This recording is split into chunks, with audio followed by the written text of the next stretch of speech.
Tai vot, Mauzerį, švaistomės žmonėm kaip kokiam klumpiam, kaip sakant, nežais daugiau Ilgauskas už Lietuvą, nežais, niekada nežais.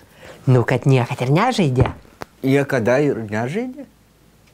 Aš ir nežinojau. Vau. Tai jeigu niekada ir nežaidė, tai gal visai teisingai iš jo atimta pilietybė. Tai kam jam ta Lietuvos pilietybė, jeigu jis nežaidžia už Lietuvą? Tai jam nereikia tos Lietuvos pilietybės? Nu, Žydrūnas vis tiek nugarsino Lietuvą. Nu, tai kas negarsino Lietuvos? Melas Gibsonas ir tas va garsino, kad mes aštrė dančiai liežuviai. Po to tas rašytojas, kur amerikonas, kad mes arklieną valgom. Netgi šitas kanibalas Lekteris yra uroženic Lietuvai. Visi, kas netingiai tarsi ir garsina tą Lietuvą ir visai netgi be pilietybės būdami.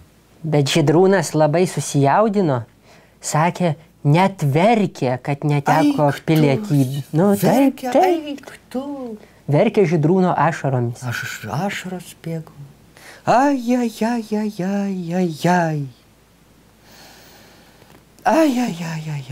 Aš tai taip pasakysiu. Pasirinkai Ameriką, nu tai ir turėk Amerikos pilietybę.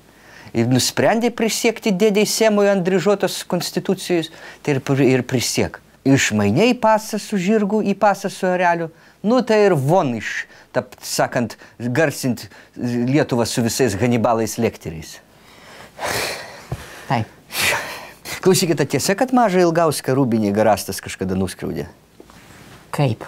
Nu, pasakė, tavo koja silpna, pėda trapi, to visą laik skauda koja, eik iš čia. Pasakė piktas dedukas Garastas. Tai negi Ilgauskas tiek ilgai pyksta, kad pasiėmė Amerikos pilietybę. Vaikystės traumas ir nuoskaudos žmogų persekioja visą gyvenimą. Man, darbų mokytojas, kadaise rėžė iš liniuotės truputį žemiau nugaros, praėjo 30 metų, aš niekaip negaliu atleisti. Aš ir dabar kiekvieną rugsėjo 1 prie jo kapo nainu naktį ir užrašau Lobzikas durnius. Duos prezidentė dvigubą pilietybę Ilgauskui ir viskas išsispręs. Ne, neduos. Bijos apkaltos.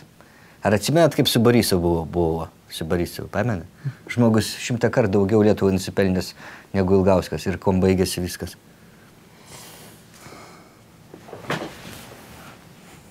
Aš negirdžiu atsakymą. Paksim baigėsi. Vot.